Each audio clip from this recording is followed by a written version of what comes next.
जय जय श्री गुरु निताई गौर सीतानाथ प्रेमानंदे हरि हरि वो निताई निताई गौर हरि वो। ग्रंथेर आरम्भे करी मंगलाचरण गुरु वैष्णव भगवान तिनेरो शरण तिनेरो शरणे हय विघ्न विनाशन अनायासे हय निज वांछित पूरण। अज्ञान तिमिरान्धस्य ज्ञानाञ्जन शलाकया चक्षुरुन्मीलितं येन तस्मै श्री गुरवे नमः। यस्य प्रसादात् भगवत् प्रसाद यस्या प्रसादान्न गोति कुतोऽपि ध्येयं स्तुवंस्तस्य यशस्त्री सन्धं वन्दे गुरुश्री चरणारविन्दं। नारायणं नमस्कृत्य नरं चैव नरोत्तमं देवीं सरस्वतीं व्यासं ततो जयमुदीरयेत्।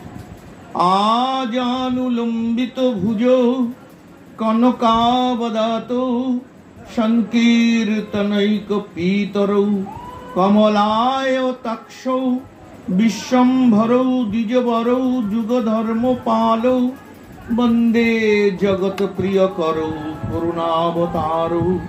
तप्तो काञ्चन गौरांगी राधे वृन्दावनेश्वरी वृषभानुसुते देवी तं नमामि हरिप्रिये। हा कृष्ण करुणा सिन्धु दीनबन्ध जगत्पते गोपेश गोपिकान्तो राधाकान्तो नमोस्तुते। वंशाकल्पतरुभ्यश्च कृपा सिन्धुभ्य एव च पतितानां पावनेभ्यो वैष्णवेभ्यो नमो नमो। भजो श्रीकृष्ण चैतन्य प्रभु नित्यानंद श्री अद्वैत श्री गदाधर श्रीवासादि गौर भक्तवृंद। जय रूप सनातन भट्ट रघुनाथ श्रीजीव गोपाल भट्ट दास रघुनाथ। এই ছয় গোসাইয়ের করি চরণ বন্দন যাহা হইতে বিঘ্ন নাশ অভীষ্ট পূরণ। এই ছয় গোসাই যার মুই তার দাস তা সবার পদরেণু মোর পঞ্চগ্রাস। সব শ্রোতা বৈষ্ণব গণে করি নমস্কার সকলেই পদ ধুলি দাও মস্তকে আমার। নিতাই নিতাই নিতাই নিতাই নিতাই নিতাই ত্রাহি মাম। নিতাই নিতাই নিতাই নিতাই নিতাই নিতাই পাহি মাম। নরহরির প্রাণ আমার গৌরাঙ্গ হে গৌরাঙ্গ গৌরাঙ্গ গৌরাঙ্গ হে। হরে কৃষ্ণ কৃষ্ণ কৃষ্ণ হরে হরে হরে রাম রাম রাম হরে হরে। জয় নিতাই জয় গৌর ভক্তবৃন্দ। আজকে এখানে আমার গুরু ভ্রাতা শ্রীমৎ নবদ্বীপ চন্দ্র দাস বাবাজি মহারাজের প্রয়াণ দিবস উপলক্ষে বৈষ্ণব সেবাতে আমাকে আমার গুরু ভাই গৌর হরিদা দায়িত্ব দিয়েছেন, আদেশ করেছেন একটু করে কথা বলার জন্য। যেহেতু এইসব অনুষ্ঠানে হরিদাস নির্যান এবং গীতা রাস পঞ্চোধ্যায় মহাভারতের শান্তি পর্ব এইসব আলোচনা হয়, তো আমি ভাবছি আমার সেই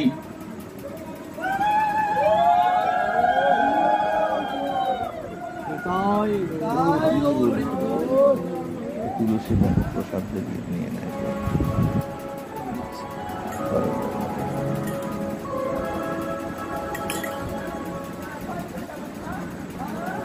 তিনি শ্রীমান মহাপ্রভুর নিত্য পার্ষদত্ব লাভ করেছেন, তবু আমাদের কাছে আমরা আমাদের গুরু চরণে, গৌর চরণে আসে প্রার্থনা করব তিনি যেন নিত্য লীলায় প্রবিষ্ট থাকেন। সেই উদ্দেশ্যে আমি আজকে আপনাদের সামনে একটু গীতার প্রকাশের কারণ এবং গীতার সামান্য একটু আদলু আলোচনা, আমাদের জীবতত্ত্ব সম্বন্ধে গীতা, ভগবান গীতায় কি বলেছেন অর্জুনকে, এই বিষয়ে একটু আলোচনা করব। তো গীতার প্রকাশটা কিভাবে হয় সেইটা আমরা আগে আলোচনা করে নেই।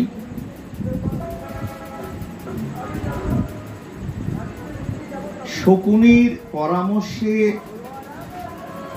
পঞ্চপাণ্ডবকে ছোটবেলা থেকেই বিভিন্নভাবে তাদের হেনস্থা করেছিলেন দুর্যোধন, ধৃতরাষ্ট্রের পুত্ররা, দুর্যোধন, দুঃশাসন।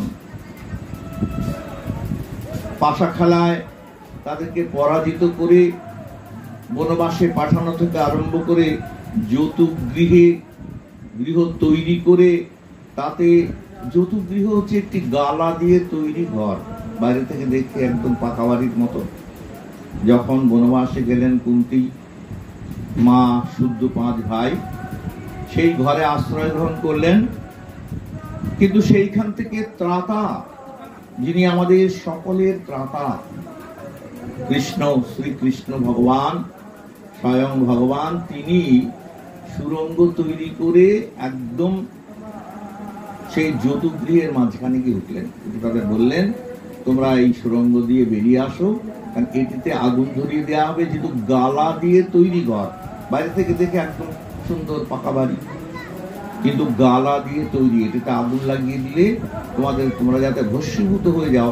আর বনের মধ্যে একটি ঘর ফাঁকা পড়ে আছে, সবাই আশ্রয় নেবে সেইখানে, তোমরাও নেবে, এটি ওদের পরিকল্পিত। তাড়াতাড়ি ওইখান থেকে বেরিয়ে আসে। যিনি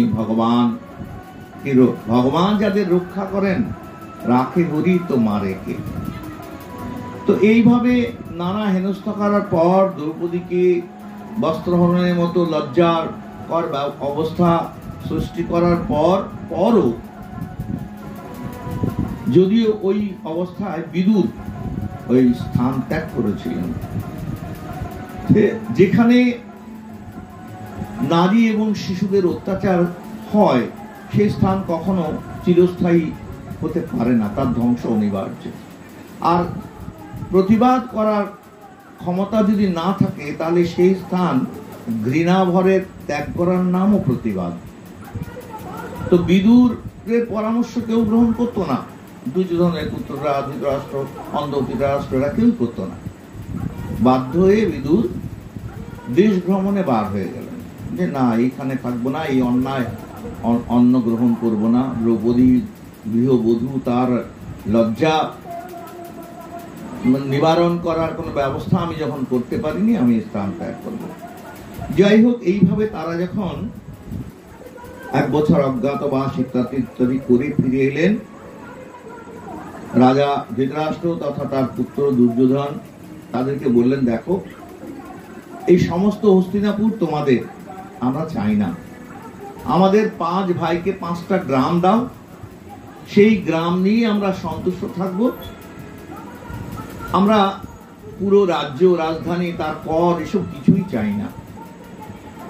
কিন্তু দুর্যোধন বলেছিলেন, বিনা যুদ্ধে নাহি দিব সুচক্র মেদিনী। একটা ছুঁচের আগায় যতটুকু মাটি ওঠে, অতটুকু তোমাদের দেয়া হবে না। কি করে দেওয়া হবে না? যুদ্ধে।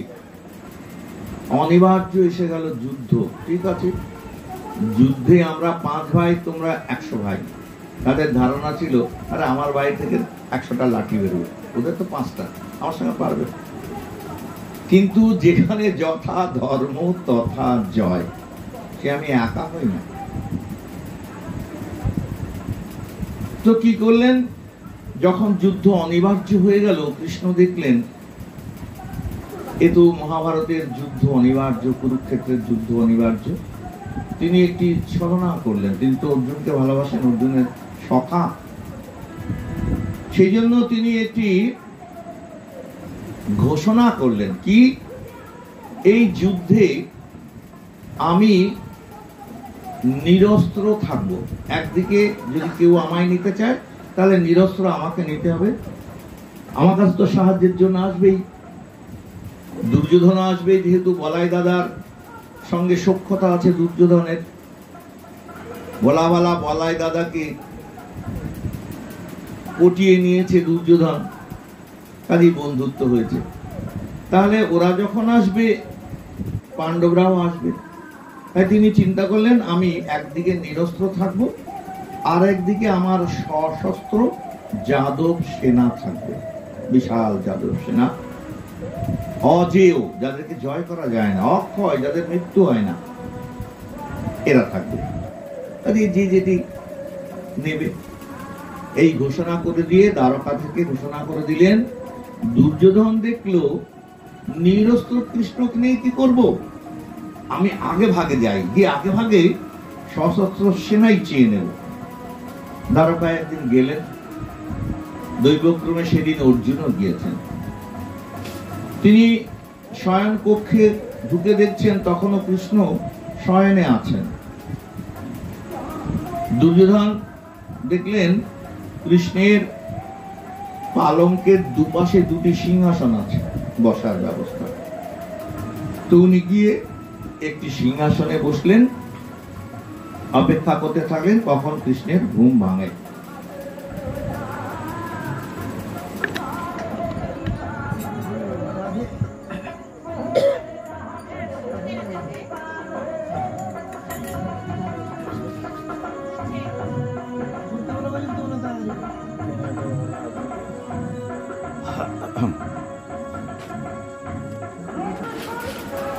জয় নিতাই, জয় গৌর, জয় রাধেশ্যাম। আর একটা উলু দেন তো, উলু দিয়ে শুরু করেন, তাই গৌর প্রেমানন্দে হরি হরি বল। তো কৃষ্ণ এই ঘোষণা করলেন, দুর্যোধন এসে কৃষ্ণের পাশের পালঙ্কে মাথার কাছে ছিল, সেখানে সিংহাসনে বসলেন। কিছুক্ষণ পর অর্জুন ঢুকল। অর্জুন দেখলো সখা এখনো শয়নে আছে। ও এসে ভগবানের পালঙ্কের পাশে বসলো, চরণের পাশে বসলো। দুর্যোধন মনে মনে বলছে, দেখ তোদের ব্যবহারই বুঝিয়ে দিচ্ছে তোরা রাজা হতে পারিস না। আরে কৃষ্ণ বৈশ্যের ছেলে, ওই নন্দ মহারাজের ছেলে, এখানে বসুদের ছেলে পরিচয় দিয়ে ক্ষত্রিয়, আমরা ক্ষত্রিয়। তুই কিনা বসলি কৃষ্ণের পায়ের কাছে বসলি। যারা রাজা হবে তারা রাজোচিত সম্মান, ও পাশেও তো একটা পালঙ্ক ছিল, সিংহাসন ছিল, সেইখানে না বসলি কিনা কৃষ্ণের পায়ের কাছে। তোদের রাজোচিত মর্যাদা বোধই নেই, জিতবি কি করে? এইটা মনে মনে দুর্যোধন বলছেন। অর্জুন কি করলেন, ধীরে ধীরে কৃষ্ণের চরণ সম্বাহন করতে আরম্ভ করলেন, পা টিপে পা টিপে ঘুম ভাঙালেন। সঙ্গে সঙ্গে উঠে বসলেন, কি ব্যাপার অর্জুন সখা তুমি? এখন মাথার কাছে কেউ যদি শুয়ে থাকলে বসে দেখা যায় না, চরণের কাছে চোখটা আগে যায়। অর্জুনকে দেখতে পেয়েছেন, যেই বললেন আমি কিন্তু আগে এসছি, দুর্যোধন বলছে আমি কিন্তু আগে এসছি, আমার কথাটা আগে শুনতে হবে। কাত হয়ে তাকিয়ে বললেন, ও তুমি কখন এসছো? আমি অনেকক্ষণ এসছি। বললো, দেখো আমার আবার একটা প্রতিজ্ঞা আছে, প্রথমে আমি যার মুখ দর্শন করব সে প্রার্থীর প্রার্থনা আগে পূরণ করব। তোমাকে তো আমি আগে দেখতে পাইনি, আমি তো অর্জুনকে আগে দেখেছি, কাজে অর্জুন আমার কাছে প্রার্থী হয়ে এসছে, ওর কথাটা আগে শুনবো, তারপরে তোমার কথা শুনবো। দুর্যোধন বলল, দেখেছো বন্ধুকে জিতিয়ে দেওয়ার কেমন ছল। আর যুদ্ধ হবে, একদিকে তুমি নিরস্ত্র, আর একদিকে অক্ষৌহিনী সেনা। তো অর্জুন তো যুদ্ধ করবে, সেনা চেয়ে নেবে। তোমাকে কে নেবে? কিরম সুন্দর বন্ধুকে জিতিয়ে দেওয়ার ব্যবস্থা করে দিল। তোমাকে নিরস্ত, তোমাকে নিয়ে আমি কি করবো? এরকম মনে মনে গজরাচ্ছে। তো কৃষ্ণ বলল, সখা, প্রার্থী হয়ে এসছো কি, তোমার প্রার্থনা বলো। আমি কিন্তু মনে মনে সংকল্প করেছি, নিরস্ত্র একদিকে আমি থাকবো, আর একদিকে আমার সশস্ত্র অক্ষহীনী সেনা থাকবে। কোনটা তুমি নেবে? বলে, সখা, অস্ত্রের আমার দরকার নেই, তুমি আমার থাকো, আমি তোমাকেই গ্রহণ করলাম।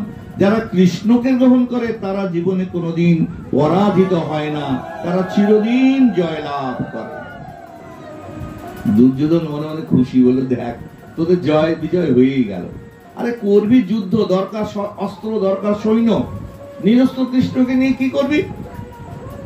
এখন কৃষ্ণ তো ছলনাময়, অর্জুনের কথা এই জন্যই আগে শুনতে চাইলেন। কেন না, আমি জানি অর্জুন আমাকেই চাইবে, তুমি সৈন্য চাইবে।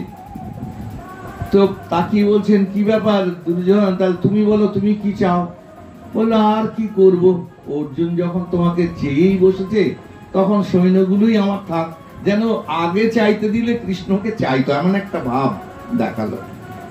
কিন্তু কৃষ্ণ তো অন্তর্যামী, জানেন যে তুমি আমার সৈন্যই চাইতে এসেছো। আমি জানি অর্জুন আমাকেই গ্রহণ করবে। যারা কৃষ্ণ ভক্ত হয়, কৃষ্ণ মুখাপেক্ষী হয়, তারা কৃষ্ণবাদে অন্য যত সম্পদই থাক, সেসব সম্পদের প্রতি তাদের কোনো দৃষ্টি থাকে না, নজর থাকে না, লোভ থাকে না।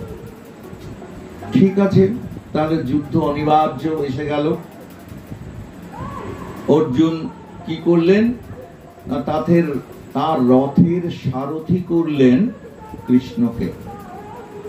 কি অদ্ভুত রূপম, উপমা আর কি, রূপক। কি রূপক না, অর্জুন তার রথের সারথি কৃষ্ণকে করেছিলেন। হে জীব, তোমরা কি তোমাদের দেহরথের সারথি অর্জুনের মতো কৃষ্ণকে করেছো? তোমরা কি গুরুর কাছে দীক্ষা গ্রহণ করে এই দেহরথটা কৃষ্ণের কাছে সমর্পণ করেছো, যে প্রভু যেভাবে পারো তুমি আমার দেহরথকে টেনে নিয়ে যাও? এটা আমরা দিইনি, অর্জুন দিয়েছেন। আমাদেরকে শেখাচ্ছেন যে দেখো, এই দেহটা জড় বস্তু, রথটা যেমন জড়, দেহটাও জড়, দেহরথ। এই রথের মধ্যে কৃষ্ণকে বসিয়ে রাখো, তোমার রথ সঠিক চলবে, কোনো অসুবিধা হবে না। জীবনে পথ চিনতে ভুল হবে না, অন্তরে অন্তর্যামী রূপে তোমাকে সবসময় উপদেশ নির্দেশ করবেন। চৈতন্য চরিতামৃতে কৃষ্ণদাস কবিরাজ গোস্বামী শ্রীমদ মহাপ্রভুর অন্তরঙ্গ পার্ষদ রাধা কুণ্ড তটাস্থই কৃষ্ণদাস কবিরাজ গোস্বামী লিখলেন, শিক্ষা গুরুকে তো জানি কৃষ্ণের স্বরূপ, অন্তর্যামী ভক্ত শ্রেষ্ঠ এই দুই রূপ। ভগবান আমাদেরকে শিক্ষা গুরু রূপে শেখান অন্তরে থেকে। তো কিরকম না, এক হচ্ছে আমার অন্তর্যামী শিক্ষাগুরু, আর হচ্ছেন ভক্ত শ্রেষ্ঠ, যারা উপদেশ নির্দেশ করে। একাধারে দীক্ষাগুরুই শিক্ষাগুরু, আলাদা করে শিক্ষাগুরুর কোনো প্রয়োজন নেই। শিক্ষাগুরু এই ব্যাপারটা একদম সহজিয়াদের কথা। এই যে কৃষ্ণদাস কবিরাজ গোস্বামী, তিনি বললেন, শ্রীরূপ সনাতন ভট্ট রঘুনাথ, শ্রীজীব গোপাল ভট্ট দাস রঘুনাথ, এই 6 গুরু শিক্ষা গুরু যে আমার। যা বাবা, তাহলে দীক্ষা গুরুর কথা বললেন না তো? বললেন, বলেছেন। এই 6 গুরুর মধ্যে একজন তার দীক্ষা গুরু। কিন্তু যেহেতু শিক্ষাগুরু চাই, শিক্ষাগুরু যখন দীক্ষাগুরু যখন শিক্ষা দেন, শেখান, ভজন কোন পথে করতে হবে, কিভাবে করতে হবে, আসলে তো আমরা চাই না। গুরুর কাছ থেকে কিছুদিন আগে আনন্দধামের বাবা সঙ্গে একজন দেখা করতে আসলেন। সে বললেন, বাবা আমার কথা মনে আছে, ওই যে অমুক আমি আপনার দীক্ষা নিয়েছিলাম। বলে, কবে নিয়েছিলেন? বাবার মনে নেই। বললেন, তা বছর 5 হবে। বলে, 5 বছরের মধ্যে আর আমার সঙ্গে কোনদিন দেখা করনি? বলে, বাবার সময় হয়ে ওঠে না। এই তো আমাদের অবস্থা। কবে দীক্ষা নিয়েছি 5 বছরের মধ্যে আর বাবার সঙ্গে যোগাযোগ হয়নি। আমাদের ভজনের যে শিক্ষণীয় বিষয় আছে সেটা বাবার কাছে আমরা চাই না, তা পাবো কি? আমাদের দেহরথ তত্ত্ব নিয়ে চলবে কি করে? আমরা তো গুরু কৃষ্ণ রূপ হন শাস্ত্রের প্রমাণে, গুরুকে তো আমরা সেইভাবে দেখি না। কাজেই গুরুদেব দীক্ষাতে দিয়ে দিলেন, ফুরিয়ে গেল, দেহ শুদ্ধ হলো, লোককে জল দিতে পারবো, ফুরিয়ে গেল, এরকম কিন্তু নয়। গুরুদেবের কাছে শিক্ষণীয় বিষয় আছে। কৃষ্ণ ভজন কেমন করে করব, কেমন করে ভজন করলে আমার ভজনটা রাধারানীর চরণে পৌঁছে যাবে, গোবিন্দ চরণে পৌঁছে যাবে, এই বিষয়টা জানার আছে। সেটা বাচ্চা ছেলে যেমন না কাঁদলে মা দুধ দেয় না, খেলনা দিয়ে ভুলিয়ে রাখে, খেল বাবা, যেই কাঁদে যে আর খেলনা ভালো লাগছে না মা, আমাকে কোলে তুলে নেই, দুধ খাওয়া। তেমনি গুরুদেবের কাছে যদি কাঁদা না যায়, চাওয়া না যায়, ও গুরুদেব আর এই সংসারের জ্বালা সহ্য করতে পারছি না, তুমি আমাকে শেখাও কেমন করে কৃষ্ণ চরণে আমার প্রাপ্তি হবে। যদি এটা আমরা না চাই তো দোষ তো আমাদের। তো কাজেই আমরা যদি আমাদের এই দেহরথের রথী করতে পারি কৃষ্ণকে, অর্জুন দেখিয়ে দিলেন যে আমার রথের রথীকে কৃষ্ণ, তিনি রথ যেদিকে চালিয়ে নিয়ে যাবেন যাবেন। যুদ্ধক্ষেত্র আসন্ন, কুরুক্ষেত্রের যুদ্ধে একদিকে কৌরব সেনা, একদিকে পাণ্ডব সেনা। অর্জুন কৃষ্ণকে বললেন, সখা এই উভয় সেনার মাঝখানে আমার রথটাকে স্থাপন করো। আমি যতক্ষণ পর্যন্ত উভয় সেনাদের দর্শন করি ততক্ষণ তুমি রথটা ওইখানে স্থাপন করে রাখো। তো তিনি নিরীক্ষণ করছেন। এই প্রসঙ্গে আমি একটু প্রথম শ্লোকটা আলোচনা করি, পরে বিস্তারিতভাবে অর্জুনের বিভিন্ন বিষয়ে চলে যাব। সেটা হচ্ছে প্রথম শ্লোকটি কি আছে? ধৃতরাষ্ট্র উবাচ ধর্মক্ষেত্রে কুরুক্ষেত্রে সমবেতা যুযুৎসব মামকা পাণ্ডবাশ্চৈব কিম অপূর্বত সঞ্জয়। সঞ্জয়কে ব্যাসদেব শক্তি দিলেন। প্রথমে সে ব্যাসদেব ধৃতরাষ্ট্রকে বললেন, দেখো এই আসন্ন কুরুক্ষেত্রের যুদ্ধে কি ঘটছে তা তুমি যদি দেখতে চাও আমি তোমাকে দিব্য দৃষ্টি দান করতে পারি। সেইখানে এখানে বসেই তুমি কুরুক্ষেত্রের যুদ্ধ দর্শন করতে পারবে। তখন ধৃতরাষ্ট্র বলল, না পিতা, আমি সারা জীবন যখন অন্ধ রইলাম, এই শেষ বয়সে পুত্রদের যুদ্ধ আর দেখতে চাই না। আমি যাতে যুদ্ধের খবরাখবর জানতে পারি সেরকম একটা ব্যবস্থা করেন। তো তখন তিনি কি করলেন দেখলেন, উপযুক্ত পাত্র হচ্ছে সঞ্জয়, তাকে সেই শক্তিটা প্রদান করলেন যেই শক্তির দ্বারা এখানে বসেই সে কুরুক্ষেত্রের যুদ্ধ দর্শন করতে পারবে। এখন এটা কি করে সম্ভব? এটা একদম আজগুবি কথা না? অনেকে এরকম বলেন। দেখুন না, আজগুবি না। এখানে বসে আমরা তো এখন কি করি, টেলিভিশনে ইংল্যান্ডে খেলা হচ্ছে, টিভির মধ্যে আমরা দেখতে পাই না? তো টিভিটা একটা যন্ত্র। বলা হচ্ছে মানুষের দেহ যন্ত্রের মতো বড় যন্ত্র আর পৃথিবীতে নেই। এই যন্ত্রেই সবকিছু করা সম্ভব। টেলিভিশন এখানেও আছে, সেই টেলিভিশনটাকে জাগাতে হবে। আচ্ছা, দেহ যন্ত্রের চাইতে বড় যন্ত্র আর নেই। কিরকম না, রক্তের মতো একটি উপাদান কোনো ল্যাবরেটরিতে হয় না, কোনো পরীক্ষাগারে হয় না, একমাত্র এই দেহে হয়। রক্ত তৈরি হয়, খায় ভাত ডাল শাক সবজি, তা রূপান্তরিত হয় রক্ত মাংস মেদ মজ্জায়। এইটা বাইরে থেকে, তা যদি হতো লোকের কাছ থেকে রক্ত চাইতো না, ল্যাবরেটরিতে তৈরি করে ঢুকিয়ে দিত। ভগবানের অদ্ভুত ল্যাবরেটরি যন্ত্র এটি। তাহলে এই যন্ত্রেও টেলিভিশন আছে। যখন মহারাজ পরীক্ষিতকে শুকদেব চরণ ভাগবত কথা শোনাতে গেলেন, দেখলেন সমস্ত বহু মুনি ঋষিরা সেইখানে উপস্থিত হয়েছেন। কি করে হলো? আজকেই তো অভিশাপ করলেন, আজকেই অভিশাপগ্রস্ত হলেন যে তো আপনি এই 7 দিনের মধ্যে, আগামী 7 দিনের মধ্যে আপনার মৃত্যু হবে। তো এই খবরটা, তখন তো টেলিফোন ছিল না, বা ভিড়ি দিয়েও রাজা বলেনি যে আমি ব্রহ্মকুণ্ডে প্রায় প্রবেশনে যাচ্ছি। এত ঋষি মুনি ঋষিরা একদিনের মধ্যে কি করে জড়ো হলেন না, প্রত্যেকটা মুনি তারা ধ্যান করেন। ধ্যানের পদ্ধতি গুরুদেবের কাছ থেকে জেনে নিতে হবে। ধ্যান করলে আপনি অন্তরে ভগবানকে দর্শন করতে পারবেন।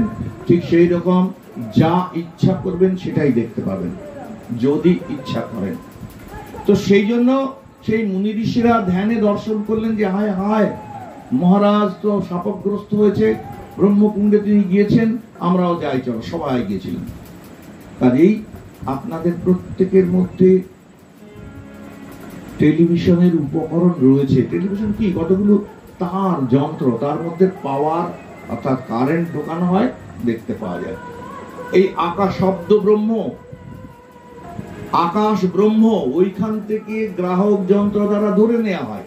তেমনি আপনাদের গ্রাহক যন্ত্রটি যদি সেইভাবে তৈরি করতে পারেন, আপনারাও ধরে নিতে পারবেন ইতিহাস থেকে যে কোথায় কি ঘটছে, দেখতে পাবেন। যাই হোক, তো সঞ্জয়কে এই শক্তিটি দিলেন। দেখলেন একমাত্র উপযুক্ত না বলে শক্তি ধারণ করতে পারে না, তাই সঞ্জয়কে দিলেন। সঞ্জয়কে তাই জিজ্ঞেস করছেন ধৃতরাষ্ট্র যে কুরুক্ষেত্রে কি, প্রথম লাইনটা কি বললাম, ধর্মক্ষেত্রে কুরুক্ষেত্রে সমবেতা যুযুৎসব মামকা পাণ্ডবাশ্চৈব কিম অপূর্বত সঞ্জয়। অর্থাৎ হে সঞ্জয়, ধর্মক্ষেত্র কুরুক্ষেত্রে সমবেত হয়ে আমার পুত্রেরা এবং পাণ্ডুর পুত্রেরা কি করছেন? সঞ্জয় মনে মনে বললেন, মহারাজ, আপনি শুধু বাইরেই অন্ধ নন, আপনি অন্তরেও অন্ধ। আপনি প্রথম শব্দটা উচ্চারণ করলেন ধর্মক্ষেত্রে কুরুক্ষেত্রে। কেন ধর্মক্ষেত্রটা কেন বললেন কুরুক্ষেত্রকে? না, আপনার মনে ভয় আছে, মানুষ ধর্মক্ষেত্রের প্রভাবে ধার্মিক হয়ে যায়। তা সেই কুরুক্ষেত্র ধর্মক্ষেত্র কেন না, কুরু মহারাজ ওই স্থানটিকে কর্ষণ করেছিলেন। ইন্দ্র ভয় পেয়ে বললেন, শোনো, তুমি কি চাও, কেন এই স্থানটি কর্ষণ করছো?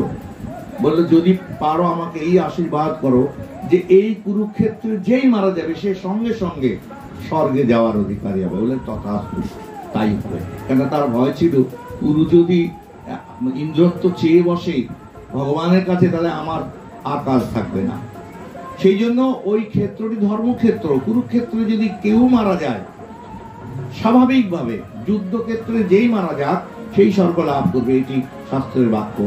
আর কুরুক্ষেত্রে তো কথাই নেই। তাহলে কুরুক্ষেত্র ধর্মক্ষেত্র এই শব্দটা প্রয়োগ করলেন কেন না, ধর্মক্ষেত্রের প্রভাবে মানুষ ধার্মিক হয়ে যায়। জানি আমার ছেলেরা ধার্মিক না অধার্মিক জানি, কিন্তু ছেলেগুলো যদি ধর্মক্ষেত্রের প্রভাবে ধার্মিক হয়ে গিয়ে, তারা তো 5টা গ্রাম চেয়েছিল, উদার হয়ে গিয়ে সমস্ত রাজ্যটাই দিয়ে দেয়। এই ভয় আপনার মধ্যে আছে। সঞ্জয় মনে মনে ভাবছেন, আপনি কি অন্ধ? শুনুন, আপনার ছেলেরা কখনো ধার্মিক হবে না।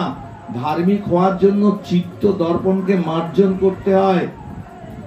আপনার ছেলেরা মানে ধর্ম তাকে আকর্ষণ করে যা চিত্ত, কিরকম না, দৃষ্টান্ত চুম্বক। যদি একটা বিশাল মোটা চুম্বক এখানে রাখা যায়, এই যত লোহা লক্কর আছে আকর্ষিত হয়েছে এখানে গিয়ে আটকে থাকবে। কিন্তু কিছু কিছু লোহা আকর্ষিত হয় না। কোন লোহাগুলো না, যে লোহাগুলোর চারপাশে জং ধরে গেছে, মরচে লেগে গিয়েছে, ময়লা লেগে গিয়েছে, সেইগুলো আকর্ষণ অনুভব করে না। তারা ওই যেখানে আছে সে পেরেক হোক, একটা ছোট্ট পেরেক যদি পরিষ্কার হয়, আকর্ষিত হয়ে ওইখানে লেগে যাবে। যেমন আমরা পয়সা আটকে দিই চুম্বক, ছোট ছোট চুম্বক দিয়ে। কিন্তু যেই লোহাটার গায়ে মরচে লাগে, সেই লোহাটা আকর্ষণ অনুভব করে না। তা আপনার পুত্রদের চিত্তে এত ময়লা আছে যে ধর্মক্ষেত্রের প্রভাব আপনার পুত্রদের মধ্যে পড়বে না, আপনার ভয় নেই। আপনি কি অদ্ভুত ভাবে বললেন, আমার ছেলেরা এবং পাণ্ডুর ছেলেরা, আপনি তো তাদেরও জ্যাঠা, আপনারও তো তার সন্তান। আপনি বলতে পারতেন আমার সব ছেলেরা কি করছে, তা না করে আপনি বিভেদ করলেন। আমার ছেলেরা মামকা পাণ্ডব আসছে, ও পাণ্ডব ছেলেরা কি করছে, কি করবে মহারাজ? যুদ্ধ করার জন্য যা গিয়েছে, যুদ্ধই করছে। তাহলে প্রথমেই কি অদ্ভুত আস্বাদন মহাজনগণের, যে প্রথম শ্লোকেই ধৃতরাষ্ট্রের চরিত্রটা সঞ্জয় উপস্থাপন করে দিলেন আমার কাছে, আমাদের কাছে। যাই হোক, সামগ্রিকভাবে শ্লোক পড়ে শেষ করা যাবে না, সেই কারণে যেভাবে কথার মাধ্যমে বলছিলাম সেভাবেই বলি। এমনিতেও আমাদের রাত হয়ে গেছে শুরু করতে বিভিন্ন কারণে। তো অর্জুন যখন এইসব দেখছেন যে আমি যাদের সঙ্গে যুদ্ধ করব, আমার পক্ষে যারা আছে তারা যেমন আমার ভাই, বন্ধু, আত্মীয়, শ্বশুর, শ্যালক, মামা, তেমনি কৌরবদের পক্ষেও যারা আছেন তারাও সবাই আমার আত্মীয়। তাহলে এই যে যুদ্ধ হচ্ছে, এই যুদ্ধে তো যদি উভয় আমরা জিতি, যদি তো অপর পক্ষে হত করব, আর আমরা যদি হারি তাহলে আমাদের পক্ষে ওদেরকে হত করব। যাদেরকেই হত করি না কেন তারা সবাই তো আমার আত্মীয়। ভগবান ইচ্ছে করে এটি মোহ সৃষ্টি করলেন অর্জুনের মধ্যে। সারা জীবন যে যুদ্ধ করেছে নির্বিচারে, সে আজকে যুদ্ধক্ষেত্রে এসে যেন ভয় পেয়ে গিয়েছে যুদ্ধ করতে, এমন একটি অবস্থা সৃষ্টি করলেন ভগবান। তিনি ভয় পেয়ে গেলেন, বলেন না না না না, যাদের এই যে দ্রোণাচার্য, এই যে পিতামহ ভীষ্ম, এই যে এদেরকে বধ করে যে সিংহাসন আমি লাভ করব, সেই সিংহাসন তো হবে আত্মীয় রুধির লিপ্ত সিংহাসন। এই সিংহাসন আমি চাই না, তাতে যদি আমি হত হই তাও ভালো, এই যুদ্ধ আমি আর করবো না বলে তিনি রথে বসে পড়লেন। অর্জুন বিষাদ যোগ প্রথম যে অধ্যায়টি আছে, সেই অধ্যায়ের এই হচ্ছে সারমর্ম। সেখানে সঞ্জয় দ্বিতীয় অধ্যায় শুরু করলেন এই বলে, শ্রী মধুসূদন উবাচ, যে ভগবানের এত নাম থাকতে মধুসূদন উবাচ কেন বললেন? না, মধুসূদন নামটি ভগবান পেয়েছিলেন মধু কৈটব নামক দুই অসুরকে বধ করে। ব্রহ্মাকে রক্ষা করার জন্য মধু এবং কৈটবকে তিনি বধ করেছিলেন। মধুকে যিনি সুদন বা নিহত করেছেন তিনি মধুসূদন, তাই ভগবানের আর এক নাম মধুসূদন। তা এইখানে কেন বললেন? বললেন কি, ওই যে অর্জুনের মধ্যে যে মোহ নামক অসুর জন্মেছে, সেই অসুরকে কৃষ্ণ নিশ্চয়ই বধ করবেন, অর্থাৎ অর্জুনের মোহকে তিনি বিনাশ করবেন। এই জন্য এই আশায় সঞ্জয় বললেন মধুসূদন উবাচ। যখন কৃষ্ণ আর যুদ্ধ করব না বলে অস্ত্র ত্যাগ করে বিষাদগ্রস্ত হলেন, কৃষ্ণ বললেন, কুতস্তা কস্মানমিদং বিষমে সংস্থিতং অনার্যজুষ্টম অস্বর্গম অকীর্তিকরম অর্জুন। বলে, এ কি তোমার মধ্যে কোথা থেকে এরকম একটা মোহ এসে উপস্থিত হলো? এটা কসমল অর্থাৎ কালিমাযুক্ত। কালিমাযুক্ত কেন? আরে কালিমাযুক্ত নয়, তুমি যোদ্ধা, ক্ষত্রিয়। ক্ষত্রিয়ের কাজ হচ্ছে সামনাসামনি যুদ্ধ করা, পিছন থেকেও নয়। আর এই যুদ্ধ তো তুমি চাওনি, তুমি বলেছিলে আমাদের 5খানা গ্রাম দাও, তাতে খুশি। আর তারা কি বলেছিল? না, বিনা যুদ্ধে নাহি দিব সুচগ্র মেদিনী। তাহলে যুদ্ধটা তো তোমার উপর চাপিয়ে দেওয়া হয়েছে। এখন যদি তুমি এই যুদ্ধক্ষেত্র তোমার করুণাবশত এই যুদ্ধ ত্যাগ করো, সবাই কিন্তু হাসবে, বলবো অর্জুন ভয় পেয়েছে, আমাদের এত সৈন্য দেখে ভয় পেয়ে বললো কি আমি আর যুদ্ধ করবো না। যে উদারতা কাপুরুষতার পরিচয় দেয় শাস্ত্র, সেটিও না করতে বলেছে। সে উদারতাও দেখাতে হবে না। একজন বিশাল শক্তিমান লোক, আর আমি তার সঙ্গে যুদ্ধে পারবো না, মল্লযুদ্ধে পারবো না, সে একটা থাপ্পড় দিলে 3 হাত দূরে গিয়ে পড়ে যাব। আমি যদি বলি যাও তোমাকে ক্ষমা করে দিলাম, সে হাসবে, তুই পারবি না তাই ক্ষমা করবি। কিন্তু ওই লোকটা, ওই বিশাল লোকটা যদি ওই ক্ষুদ্র লোকটার ঘুষি খেয়েও কিচ্ছু না বলে, তবেই সেটা তার উদারতা। কারণ সে ইচ্ছে করলে তাকে বধ করতে পারে, কিন্তু মারতে পারে, কিন্তু মারলো না। এইটা হচ্ছে উদারতা। এইটা পৌরস, কাপুরুষতা নয়। কিন্তু তোমারটা কাপুরুষতা দেখাবে। তোমরা 5 ভাই, ওরা 100 ভাই, বলবে আমাদের ভয়ে ও যুদ্ধক্ষেত্র ত্যাগ করেছে। আর এই যুদ্ধ তোমার উপর চাপিয়ে দেওয়া হয়েছে, কেন তুমি এই যুদ্ধ করবে না? যুদ্ধ করা ক্ষত্রিয়ের কাজ। দেখো, যুদ্ধ না করলে জগতে কলঙ্ক হবে, আর মানির অপমান মৃত্যু তুল্য। সবাই হেসে হেসে যখন তুমি রাস্তা দিয়ে চলবে, সবাই বলবে এরা কাপুরুষ, যুদ্ধ না করে পালিয়ে গেছে। সেটা তোমার পক্ষে সহ্য করা উচিত হবে? সেটা কি তুমি সহ্য করতে পারবে? এইভাবে পর্বের পর পর্ব ভগবান অর্জুনকে নানা কিছু শিখালেন। আরো বললেন, আচ্ছা তুমি বললে আমি বধ করব না, কাউকে বধ করব না। আচ্ছা বেশ, বিশ্ব, দ্রোণ ইত্যাদি বধ করবে না। তুমি কাকে বধ করবে? দেহটাকে না আত্মাকে? তুমি যে বলছো আমি বধ করব না, কাকে বধ করবে? দেহটাকে করবে। গীতার 2য় অধ্যায়ে আমাদেরকে জ্ঞান দিলেন, এই যে দেহটা, এটা 5টা স্থূল উপাদান এবং 3টি সূক্ষ্ম উপাদান দিয়ে তৈরি, যেগুলো জড়। কি কি? ক্ষিতি, অপ, তেজ, মরুত, বোম। ক্ষিতি মানে মাটি, মাটি, জল, তেজ, আকাশ, বাতাস। এই কটা উপাদান দিয়ে আমার এই দেহটা তৈরি।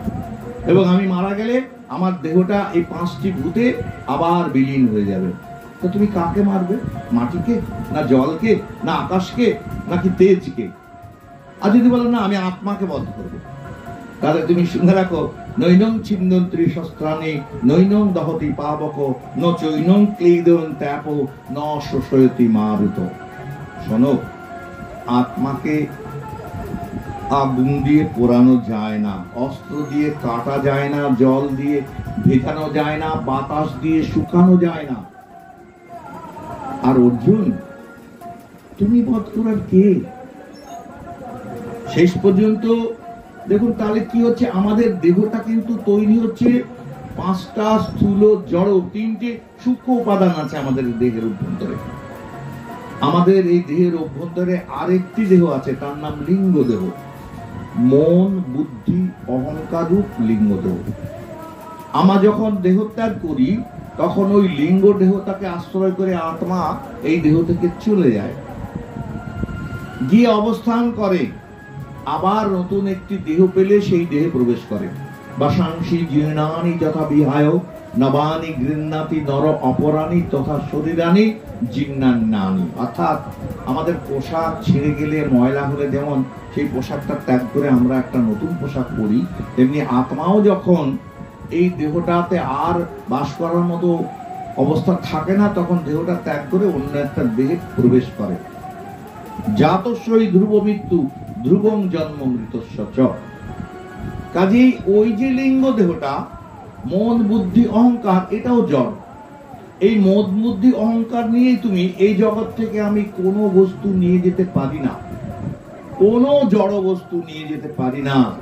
কি অদ্ভুত! ভগবান বললেন, তোমার মন, তোমার বুদ্ধি আর তোমার অহংের মধ্যে দিয়ে তুমি যা নিয়ে যাবে, পরের জন্মে তুমি সেটি পাবে। দেখুন, অনেকে আছে, কিছু নামে একটা বাচ্চা ছেলে কথা জানি, সে ভালো করে খোল ধরতে পারে না, সেখানেই কারো কাছে, কিন্তু কি সুন্দর খোল বাজায়, প্রত্যেকটি বোল নিখুঁত, গাইলে বাজিয়ে দিতে পারে। কোথায় থেকে পেল? না, অর্থাৎ পূর্ব জন্মের যে যা কিছু করেছিল সেটি তার মস্তিষ্কের মধ্যে, মনের মধ্যে, বুদ্ধির মধ্যে, অহংের মধ্যে ছিল। তাই পরের জন্য যখন যে দেহটা পেয়েছে, সেই দেহে সে সেইগুলোকে প্রকাশ করছে। আমরা মহারাজ ভরতের কথা জানি। ভরত রাজা গেলেন, তিনি বানপ্রস্থি হয়ে ঈশ্বর আরাধনা করতে, কিন্তু কি হলো, একটা হরিণের মোহে পড়ে পরের জন্মে হরিণ হয়ে গেলেন। হরিণ হওয়ার পরেও তার মধ্যে পূর্ব জন্মের সংস্কার ছিল যে আমি বানপ্রস্থি হয়েছিলাম, আমি মানুষ ছিলাম, আমি এসেছিলাম ঈশ্বর আরাধনা করতে, হরির আরাধনা করতে এসে হরিণ আরাধনা করে আমি হরিণ জন্ম পেয়েছি। এরপরে যদি আমার জন্ম হয়, তাহলে আমি আর কোনো দিকে তাকাবো না। তাহলে এই যে দেহটা আমার, এই দেহ জড় দেহ, যদি আমি এই দেহ থেকে এই দেহতে করে কোনো কিছু নিয়ে যেতে চাই, তো সেটা আমার মনের মধ্যে, আমার বুদ্ধির মধ্যে, আমার অহংের মধ্যে ভরে নিয়ে যেতে পারি। কাজেই যত আমি হরি কথা শুনবো, এই জন্য ভক্তি পথের যে 9টা শ্রেষ্ঠ পথ আছে তার মধ্যে প্রথমেই হলো শ্রবণ।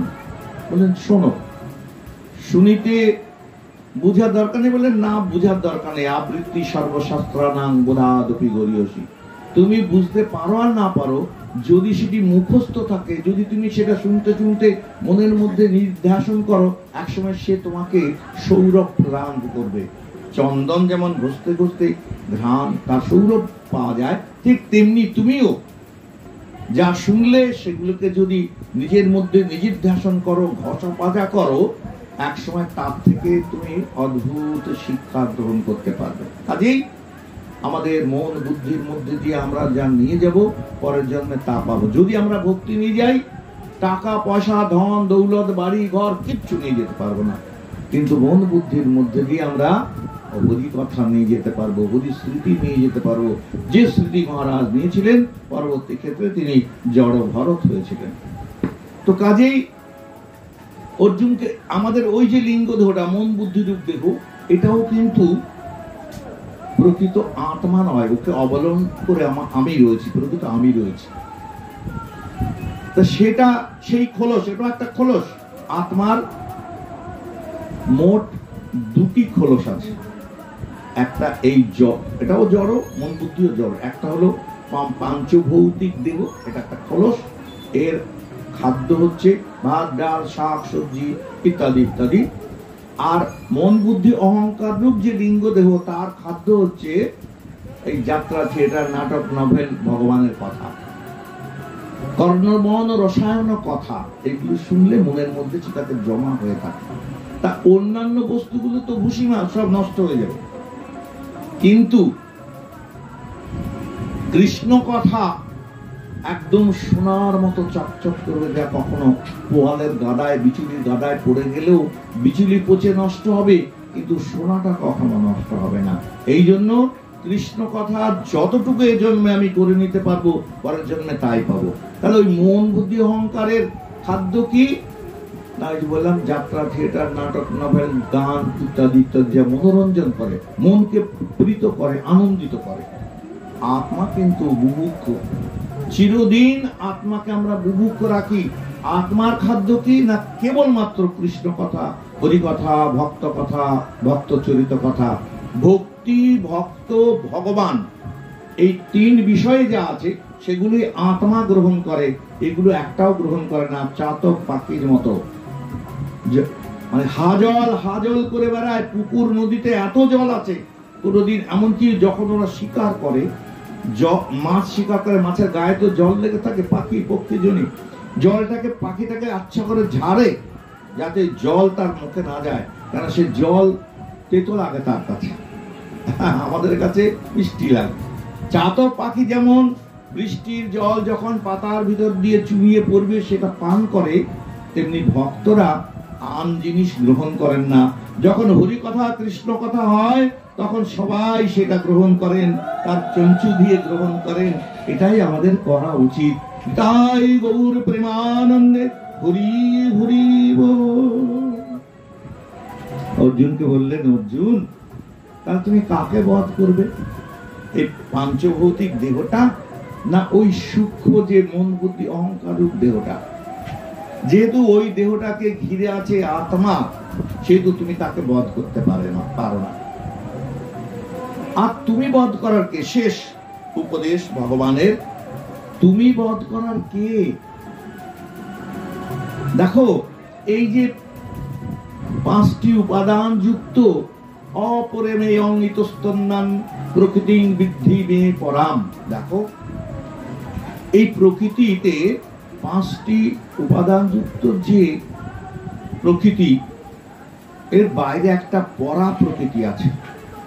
সেই পরা, এই জরা প্রকৃতির নাম মহামায়া, যিনি যোগমায়ার ছায়া। এই মহামায়া আমাদেরকে কষ্ট দেয়, মারে। কেন মারে? মা যেমন ছেলেকে শেখানোর জন্য মারে। কি তাতে কি না, যদি একবার দৌড়ে বাবার কাছে যায়, বাবা আমাকে বাঁচাও, অর্থাৎ মহামায়া চিন্তা করেন যদি একবার কৃষ্ণের কাছে দৌড় পাওয়া যায়, আমি মারলে যদি দৌড়ে বাবার কাছে গিয়ে বলে বাবা আমায় বাঁচাও, এই জন্য মায়া আমাদের কষ্ট দেয়। মায়া কিন্তু স্বেচ্ছাচারিণী নয়, তিনি কষ্ট দেন আমাদের কর্ম ফল অনুযায়ী, তিনি ফল প্রদান করেন। ভগবান গীতায় ঘোষণা করলেন, দৈবিজ্যেষা গুণময়ী মম মায়া দূরত্বয়া মামেব যে প্রপদ্যন্তে মায়া মেতাং তরন্তি। এই মায়া দূরত্বয়া, তাকে অতিক্রম করা যায় না, কিন্তু যদি কেউ আমার আশ্রয় গ্রহণ করে তাহলে এই মায়া নদী, আমি গোষ্পদের মতো আর গরুর করে যতটুকু জল ধরে, মায়া নদী এই ভব সমুদ্র ততটা তার কাছে ছোট হয়ে যায়, আমি তাকে পার করে দিই। কাজে আমাদের কোনো পথ নেই কৃষ্ণের সঙ্গে সম্পর্ক না করে গুরুর সঙ্গে সম্পর্ক না করে। কৃষ্ণ আমি পেতে পারি একমাত্র গুরুর মাধ্যমে। গুরু ছাড়া কৃষ্ণ পাওয়ার কোনো উপায় নেই, একদম শুনে রাখুন। এবং দীক্ষা গ্রহণ না করে যে দেহ ত্যাগ করবে সে আর মানুষ হবে না। সে কৃষ্ণ কথা যদি কানে শুনেছে বলে তার শাস্তি হবে পশু পক্ষী কীট পতঙ্গ বৃক্ষ এইসব জনিতে তার গতি হবে। আবার নতুন করে এইসব জনি অতিক্রম করতে করতে করতে করতে আবার মানব জন্ম পাবে। সে কত বছর পরে, কত যুগ পরে তার ঠিক নেই। কেন একটা গাছ, বাইরে একটা কাঁঠাল গাছ হয়েছে, কি সুন্দর যত্ন করছে, এটাকে 25-30 বছর ধরে যত্ন করে বড় করে তবে বিক্রি করতে। তাহলে একটা গাছের ভিতর যদি আমি ঢুকে পড়ি, একটা জন্ম যেতেই আমার কত বছর কেটে যাবে, কবেই আবার আমার মুক্তি হবে, কবেই আবার আমি মানুষ হব তার ঠিক নেই। কাজেই দীক্ষা গ্রহণ করে গুরুচরণ স্মরণ করে আমাদের চলাও। তাহলে কি হবে না, মহামায়া আমাদের ত্যাগ করবে, তখন ভগবান আমাদেরকে যোগমায়ার কাছে নিয়ে যাবে।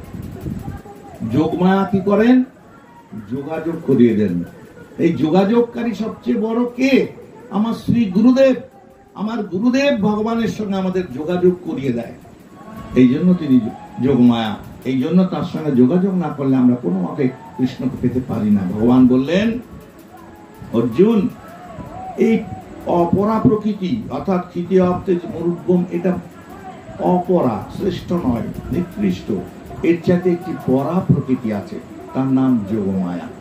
তার সঙ্গে যারা সম্পর্ক করে তারা আমাকেই প্রাপ্ত হয়। তাদের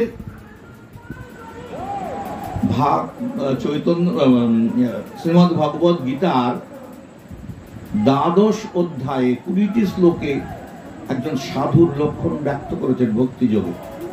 সে কেমন হবে, কেমন হলে সে আমাকে প্রাপ্ত হবে। যদিও গীতা ভগবান বলেছেন 5000 বছর আগে, সেখানে যা বলা আছে অত্যন্ত কঠিন, করা খুব কঠিন।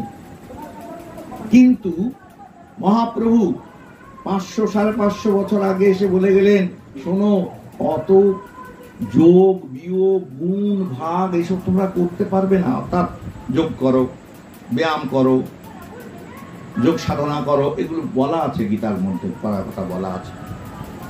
কিন্তু মহাপ্রভু এসে বললেন, ওসব কিছু দরকার নেই, তোমরা কেবল আমার নাম 32 অক্ষর জপ করো। সর্বধর্মান পরিত্যজ্য মামেকং শরণং ব্রজ অহং ত্বাং সর্ব পাপেভ্যো মোক্ষয়িষ্যামি মা শুচঃ। তুমি আমার আশ্রয় গ্রহণ করো, আমি তোমাকে সমস্ত পাপ থেকে রক্ষা করব। আর প্রভু, আমি আমার বাবা ছোটবেলা থেকে ষষ্ঠী পুজো করাতো, ষষ্ঠী করা, ওই শীতলা ষষ্ঠী, অমুক পঞ্চমী, তমুক পঞ্চমী সব আছে, অনেক মায়েরা করেন। কিন্তু ভগবান বলছেন ওগুলো আত্মবাদের করার দরকার নেই।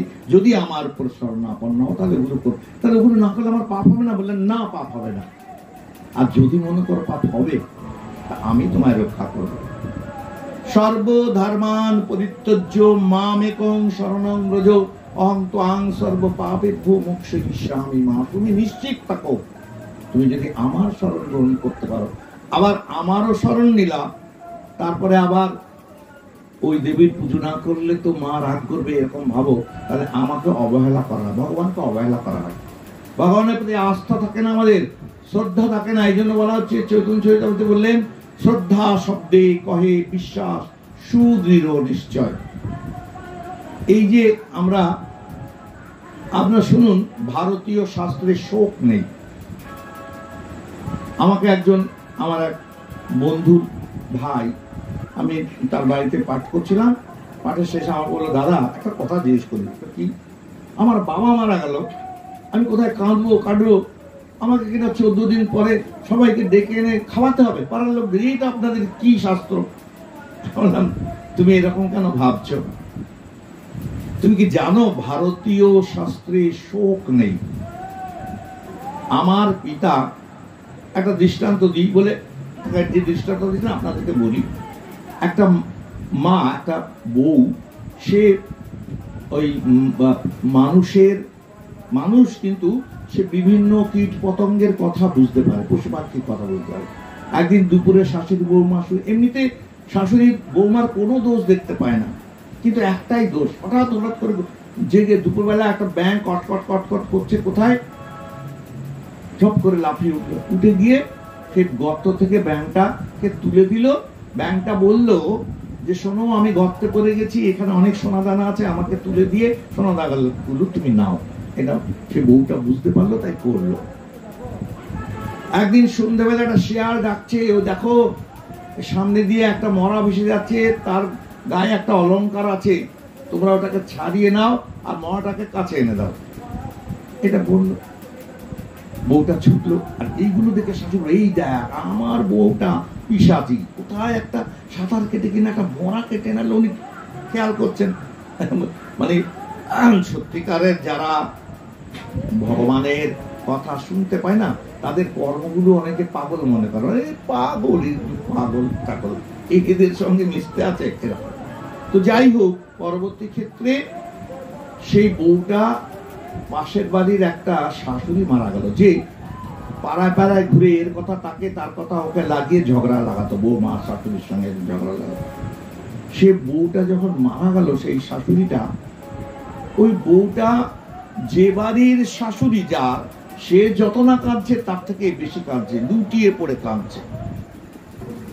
তা শাশুড়ি বলে, কি ঢং দেখো, যেন নিজের শাশুড়ি মারা গেছে, পরের শাশুড়ি মারা গেছে, তার জন্য এত কান্না, ওই বউটা তো অত কাঁদছে না, এরকম মনে মনে বলছে। স্বামীটাকে অভিযোগ করে, মা আমি তো কোনো দোষ দেখি না, কি বলবো বলো, তুমি বলো যা বলো। এরপরে হলো কি, ওই নিজের শাশুড়ি মারা গেল। যখন নিজের শাশুড়ি মারা গেল, তখন ও কাঁদছে না, ঘটি করে জল আনছে, এই করছে, মারা নিয়ে যাবে, স্বামী কাঁদছে। একেবারে ঘরে গিয়ে লাঠি নিয়েছে, অমুক, মানে গালাগালি করে যেরকম বলে, অমুক, তুই পরের মা মারা গেল, তুই এমন কাঁদলি, আর আমার মা মারা গেছে তুই কাঁদছিস না? মারতে গেছে। বলে, থামো, আগে শোনো, আমার কথাটা শোনো। কি বলছে? দেখো, ওর মা যখন মারা যায়, ওই শাশুড়িটা যখন মারা যায়, তখন আমি দেখলাম যে যমদূতরা এসে কাঁটাওয়ালা মুদগর, মানে মুগুর, যার গায়ে কাঁটা আছে, ওই দিয়ে ওকে পেটাতে নিয়ে যাচ্ছে, আর ও চিৎকার করছে। আমার খুব কষ্ট হচ্ছিল, সেই জন্য আমি কেঁদেছিলাম। বলে, তাহলে আমার মা? বলে, আমার মাকে তো স্বর্গ থেকে পুষ্পরথ এসে নিয়ে যাচ্ছে, আমি কেন কেঁদে মায়ের পথটা পিছল করব? এই জন্য আমি কাঁদিনি, কাঁদছি না, তুমি আমাকে ভুল বোঝো না। নিতাই গৌর হরি বল। কাজেই সাধুরা দেখতে পান, উনি দেখতে পেয়েছিলেন যে আমি আমার সেই বন্ধু ভাইটাকে বললাম, ভাই, ভারতীয় সনাতন ধর্মে শোক নেই।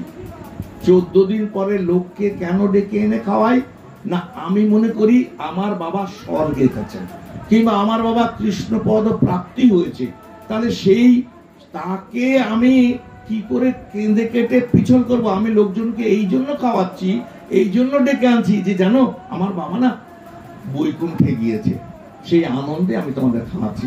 ভারতীয়, তোমার পিতা কখন, আমরা কেউ মারা যাই না, কেবল দেহান্তর প্রাপ্তি হয়। আমাদের কেবল দেহান্তর হয়, একটা দেহ থেকে আরেক দেহে আমরা প্রবেশ করে যাই। প্রকৃতপক্ষে আমাদের মৃত্যু নেই, আমরা অমৃতস্য পুত্রা, আমরা অমৃতের সন্তান, তাই চিনলাম না, নিজেকে চিনি না। আমরা কৃষ্ণের চিৎকণ অংশ, আমাদের মৃত্যু হয় না, মৃত্যু হয় এই দেহটা। এই দেহটা আমরা কেন পাই না? আমাদের দুষ্কর্মের জন্য এক দেহ থেকে আরেক দেহে চলে যাই। সেই যাওয়া গতাগতি যদি আমাদের বন্ধ করতে হয়, তাহলে কৃষ্ণ স্মরণ করতে হয়। অর্জুন বললেন, তুমি বলছো তুমি এইসব জ্ঞান সূর্যকে দিয়েছো, সূর্য তোমার চেয়ে বড়। বললেন, না, তোমারও বহু জন্ম হয়েছে, আমারও হয়েছে, আমি সেটা জানি, তুমি সেটা জানো না। তুমি দেখো আমি কে বলে উনি বিশ্বরূপ দেখতে চাইলেন, বিশ্বরূপ দেখালেন, দেখে ভয় পেয়ে গেলেন। বলেন তোমার ওই দ্বিভুজ মুরলীধর রূপটাই দেখাও, আমি আর দেখতে পাচ্ছি না। উনি কি দেখলেন না, সেই বিশ্বরূপ মুখের মধ্যে কুরুক্ষেত্রের যুদ্ধে কারো মাথা কাটা, কারোর যুদ্ধ এখনো আরম্ভই হয়নি, কারো মাথা কাটা অবস্থায় পড়ে রয়েছে, কারো হাত কাটা অবস্থায় পড়ে রয়েছে। বিভৎস সেই কুরুক্ষেত্রের যুদ্ধটা তার মুখের মধ্যে দেখলেন, দেখে ভয় পেয়ে গেলেন। বললেন তুমি মারার কে অর্জুন? আমি সবাইকেই মেরে রেখেছি, নিমিত্তম ভব সব্যসাচী, তুমি কেবল নিমিত্ত মাত্র হও, অস্ত্রটা তুমি ছুড়বে, মারার দায়িত্ব আমার, তোমার নয়। তা কাজেই যদি আমরা এইভাবে আমাদের নিজেদের সমস্ত দায়িত্ব ভগবানকে দিতে পারি, যেমন শেষ শ্লোকে বললেন, কি বললেন, সর্বধর্মান পরিত্যজ্য মামেকং শরণং ব্রজ অহং ত্বাং সর্ব পাপেভ্যো মোক্ষয়িষ্যামি মা শুচ। আর আগাবো না দাদা, আর এখানে আজকে রাখি। হ্যাঁ।